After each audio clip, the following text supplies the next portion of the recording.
success is out there, grab it by the balls.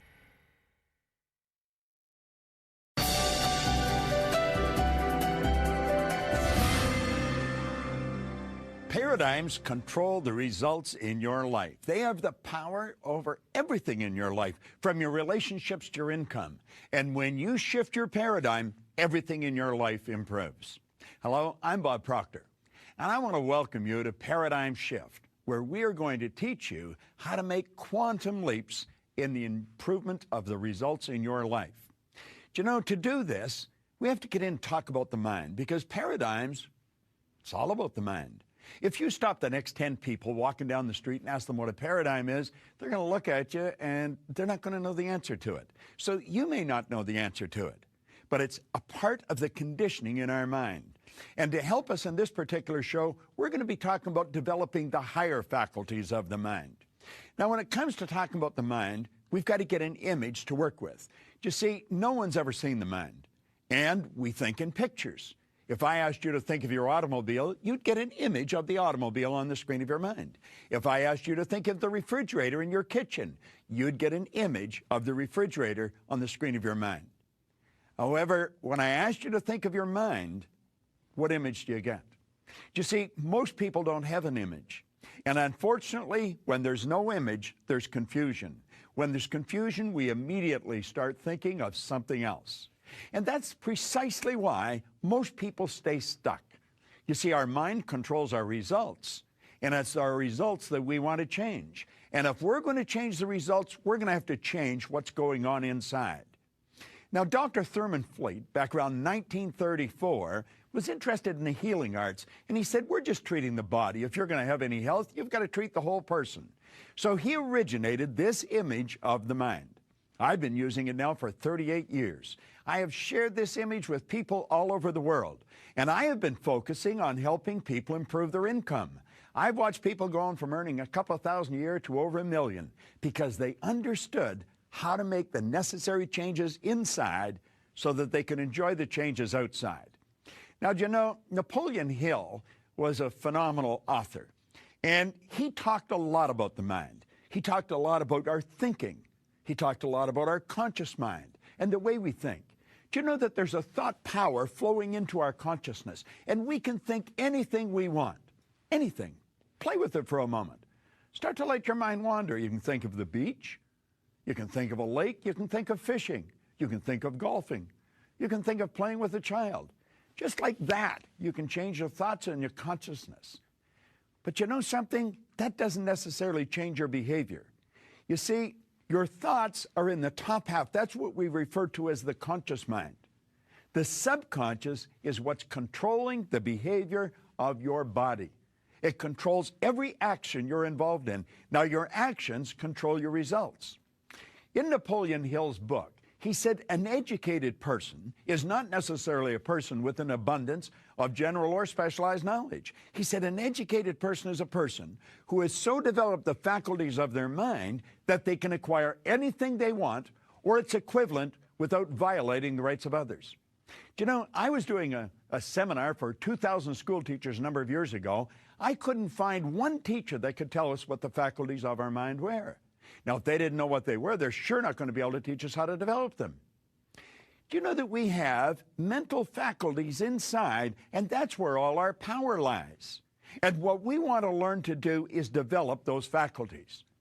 Now, let's come back to this little drawing. And we take a look at it, and I want you to take a look now at these little antennae that are sticking up from the part where the feelings are resident. Why do we feel the way we feel? We feel the way we feel because of the vibration we're in.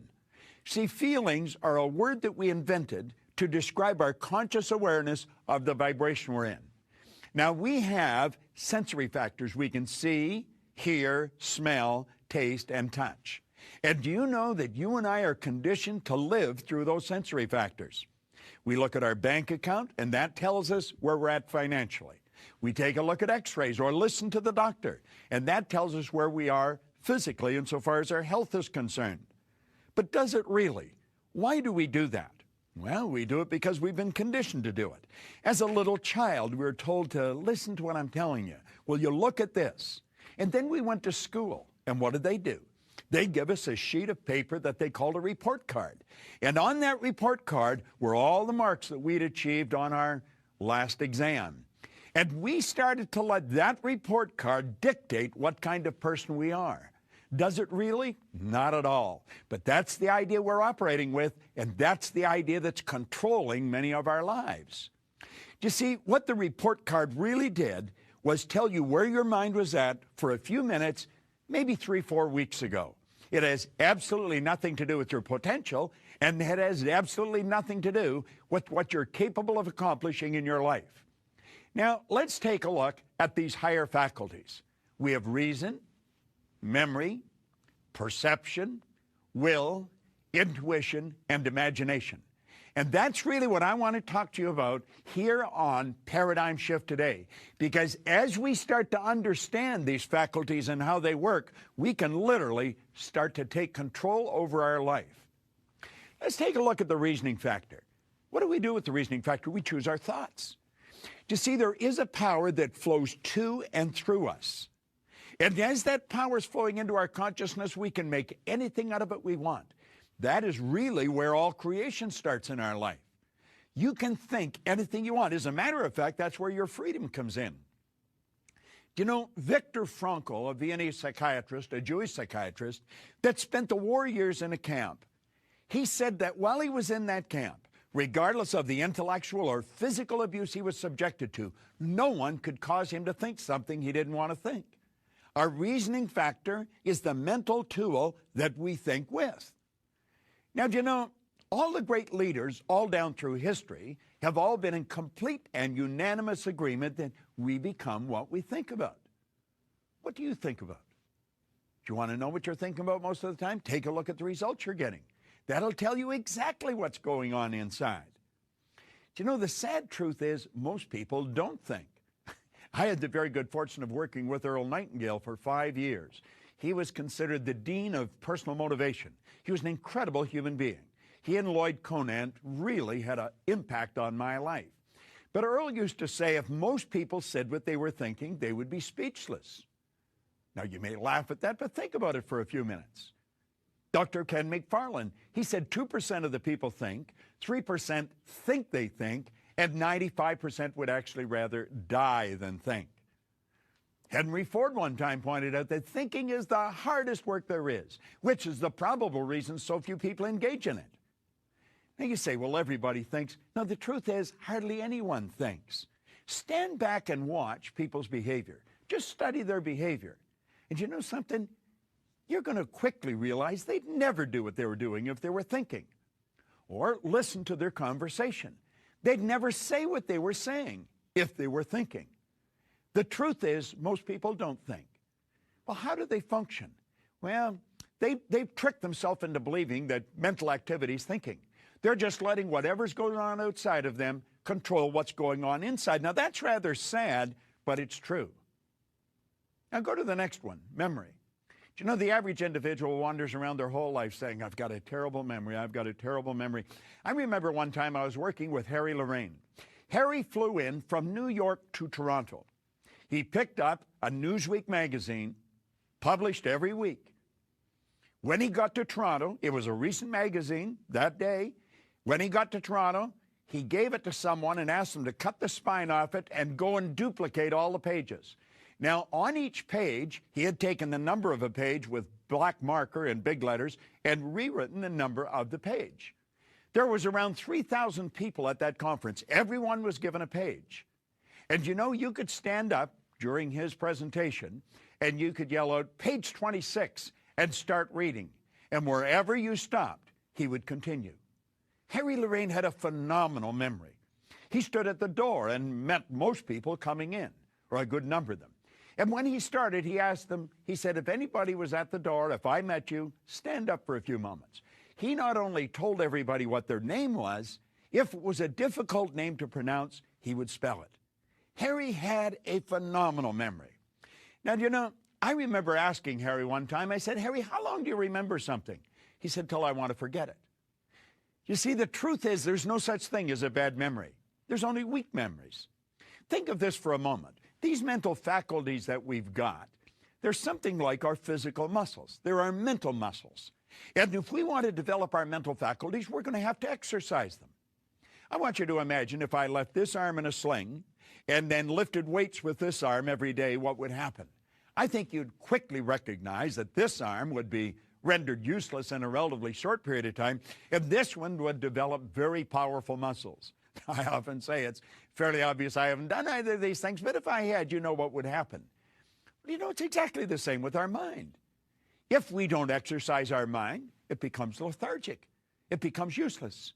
It's been said, what we don't use, we lose. Now, take a look at those two mental faculties, reason and memory. We have the ability to think anything we want, and we become what we think about. We've got a phenomenal memory. We can remember anything. You see, memory is developed through association. Not just association, but ridiculous association. I want to recommend you go and buy a good book on memory. Now, if you get a good book on memory, you're going to find that there's many chapters in the book. One is to remember names, another one's numbers, another one's places. If you want to remember names, that's what most people would really like to do, just take the section on names and study that, study nothing else, and work at it. Do you know if you worked at that every day for 90 days, just developing the technique of remembering names, pretty soon you would be considered an extraordinary thing by all your friends. They'd say you'd been talented. They'd say you've been born with a photographic memory. The truth is you haven't. Not any more than I have or anybody else. So as you work at this, everything in your life is going to change. Now let's take a look at the next mental faculty, is perception. What are we talking about here? We're talking about our point of view. We're talking about how we look at a situation. You'll often see two people in total opposition, and they both think they're right. The truth is they both are right. Do you know, I have a book that I hold up in a seminar. It's Think and Grow Rich by Napoleon Hill. I've been carrying this book with me since 1963. And on the one side, it's a black leather cover on the book. On the one side, it says Think and Grow Rich in gold stamping. Gold's almost worn off now, but it is there. On the other side, there's nothing. Now, I will frequently stand in front of a person and hold that book up. They're staring at it. All they can see is what's on the cover of the book. And then I look at the person and I say, I'm going to tell you there's nothing printed on the cover of that book. Am I right or wrong? And they'll immediately say I'm wrong. Now I said, if I insist that there's nothing on the cover of the book, what have I done? I have drawn your conscious attention to what is printed on the cover of the book. You see, I am causing you to focus on what is in front of you. I'm not causing you to look at it from my point of view. I'm causing you to look at it from your point of view. And they'll insist that I'm wrong. And then I turn the book around. Well, they don't want to let go of the fact I'm wrong, but I said there's nothing on the book. And there's nothing on the book where I was looking at. What was I doing? I was looking at the opposite side of the same thing. We were both looking at the book. Now I point out there's two sides to the book. And since that person's facing me or I'm facing them, what I consider the right side of the book, they'll consider the left side. What I consider the left, they consider the right. Think of this. This whole universe operates by law.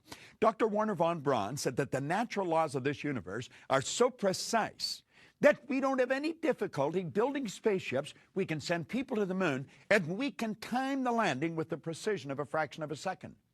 One of these laws is the law of polarity. The law of polarity decrees that everything has an opposite. It's the flip side to the coin, the right side to the book, the left side, the front, the back. Well, you might consider this the next time you disagree with someone. And you might be saying they're wrong. They're right from their point of view. It might not be taking them where they want to go, but their point of view is still just as every bit as accurate and as right as yours. So do you see, it's not what we're looking at, it's how we're looking at it. You know, until I was 26 years old, I looked at the side of me that wasn't capable of doing anything. I never accomplished anything. Nothing.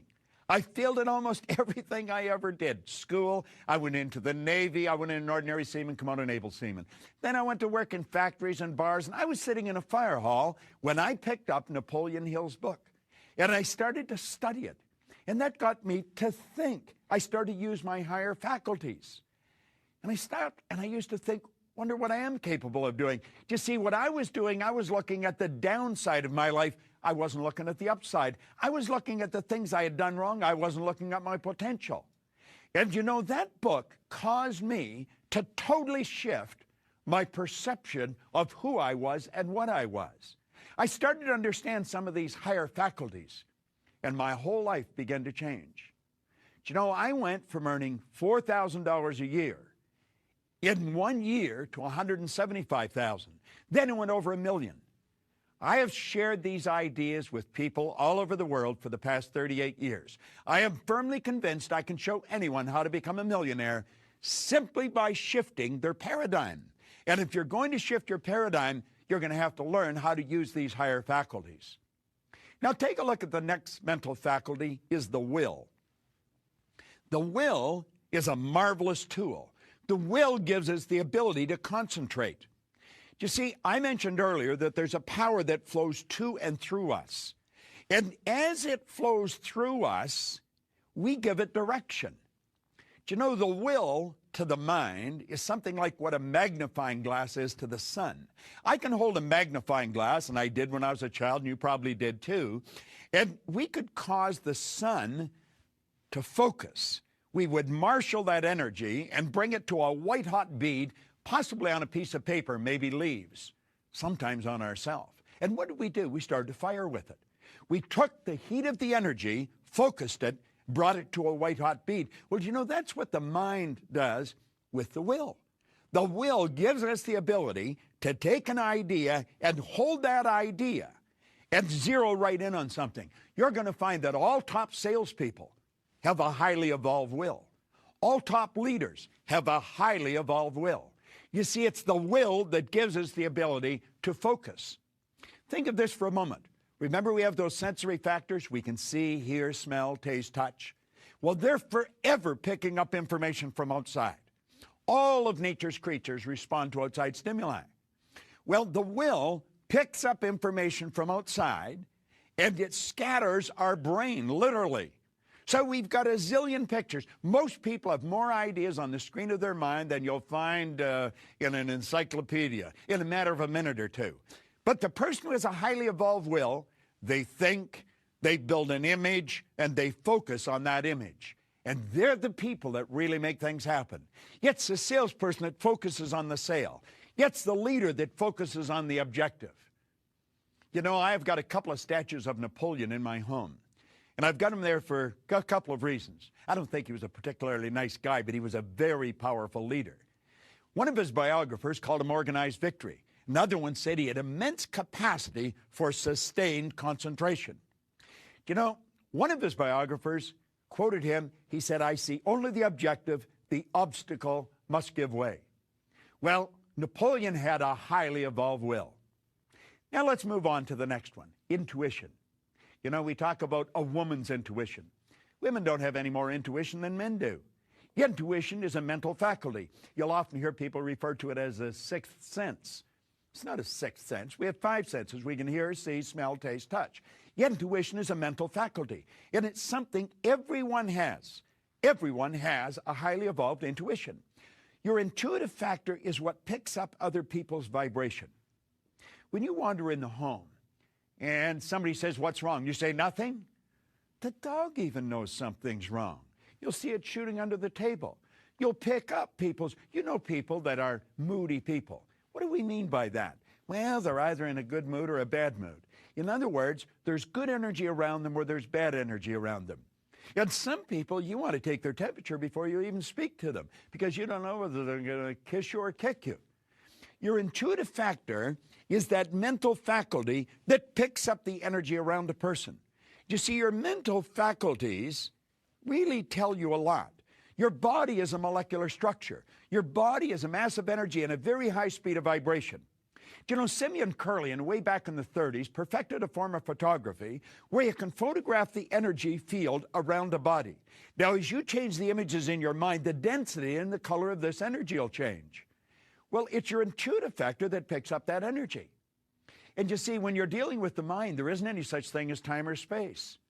You could have a good friend that's wandering down the Champs-Élysées in Paris, and you could be on Fifth Avenue in New York, and you'll get a strong vibration that you should phone that person.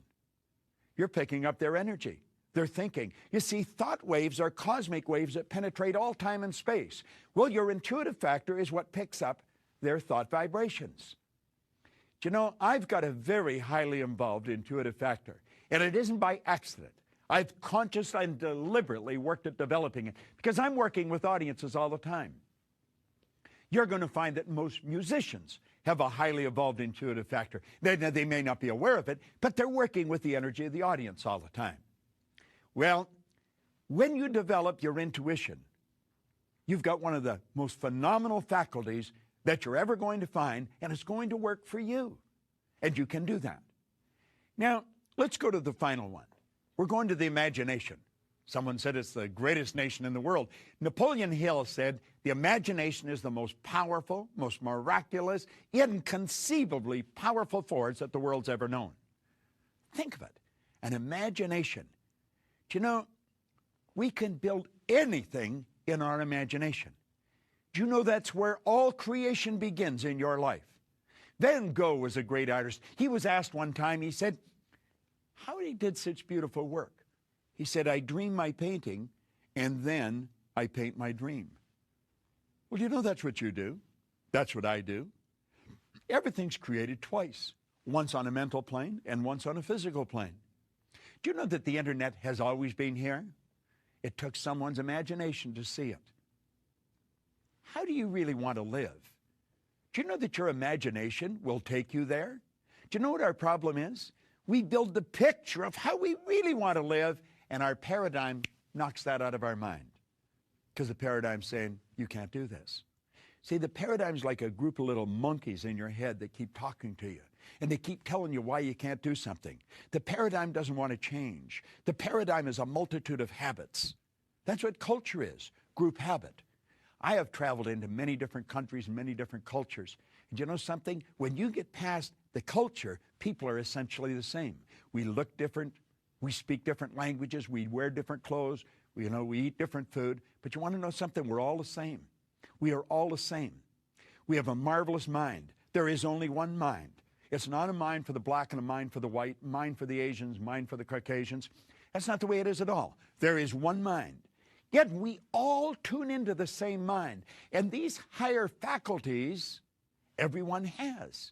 And we can develop them. And we can develop them to a phenomenal degree. How well have you developed yours? Have you ever worked at developing them? That's what paradigm shift is all about. You see, we want you to take a serious and a conscious look at your life and ask yourself, how do you really want to live? That's what this series is all about. You're capable of doing anything you want. I want to suggest you start thinking of your income. That's an area that most people want to improve. I think it's inherent within us to want to enjoy time and money freedom. And you're capable of enjoying time and money freedom. You're capable of doing anything that you really want to do. What do you really want to do? Do you know, most people really don't know. If you stop the average individual on the street and ask them, what's your goal? Where are you going? What do you want to accomplish with your life? Most people don't know. It's rather sad. I'm going to share some statistics with you that are rather shocking. Do you know that 1% of our population earns 96% of all the money that's being earned? Think about that for a moment. That's almost ludicrous. As a matter of fact, if you're not familiar with it, you'll probably think I'm exaggerating, but I'm really not. 1% of our population earns 96% of all the money. How did I go from 4,000 a year to over 1 million? It was no accident. I decided that I was going to figure out what exactly did happen. And I've never stopped studying. That was 45 years ago. And you know what I found? Anyone can do it. Do you know most of the information that you're operating with that's been programmed into your paradigm is false? Oh, yeah. You see, I grew up with the idea if you're going to earn a lot of money, you've got to be really smart. Well, I knew that wasn't true because I wasn't very smart and I was earning over $1 million a year. Think about it for a moment. I grew up with the idea if you're going to really win, you're going to have to go through school. I'd gone to high school for 2 months, and yet I teach mental health to psychiatrists today. How do these things happen? Well, they happen because the person decides they're going to happen. You see, you and I have the ability to make a decision of what we're going to do with our life. Or we can let the paradigm control us and just sort of march along in lockstep type fashion. That's what most people do. Do you know, most people live the same. They live the way the guy next door lives. Who's following the guy next door? Who's following the guy next door? And you know something? Unfortunately, none of them seem to know where they're going. Why do they do that? Well, they don't really know. Do you know what it is? It's their paradigm. Go into a welfare area, and you know something? Almost all welfare recipients are third, fifth, and sixth generation welfare recipients. Do you know, no one ever went through school in our family. When we got to a certain age, we were asked, are you going to go? And I said, no, I'm out of here. And as I started to study this material before I had any children, I just changed one question. I didn't ask them if they were going to go. I asked them where they were going to go. And they've all gone through school.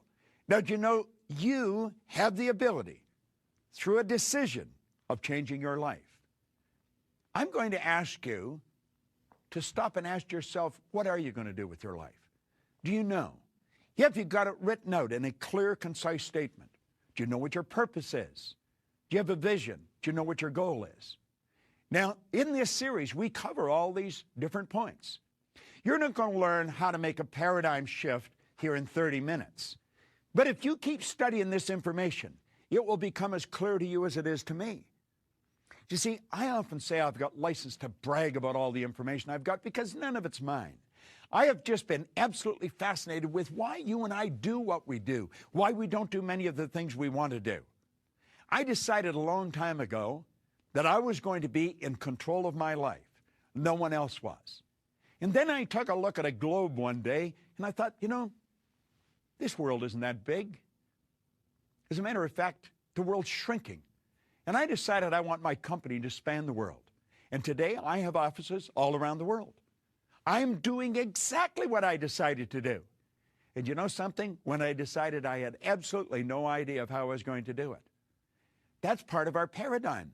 The paradigm we get hung up on how. Do you remember when you were just a little child? That's really when the conditioning was really moving into high gear. And you come and said, Mommy and Daddy, I want to do so-and-so. And they say, how are you going to do that? And because you didn't know how, they discouraged you. Where are you going to get the money? And because you didn't know where it was going to come, they discouraged you. I heard a beautiful answer one time when a person was asked where all the money was going to come from. He said, wherever it is right now. You see, you can attract it to you. You can attract it to you in enormous quantities. Now, this is about all we have time for today, but remember, there's no shortcuts in life. There really isn't. However, I have found that you can make quantum leaps through the transference of information and experience. And you know, that's what this channel is all about. That's what these programs are all about. And that's specifically what the paradigm shift is all about. So I'm going to ask you to join me again in the next show, and I'm going to dig into this a little deeper. Wherever you see me, I guarantee I'm talking about one of two things. I'm talking about money or paradigm shifts. This is Bob Proctor, and I want to thank you.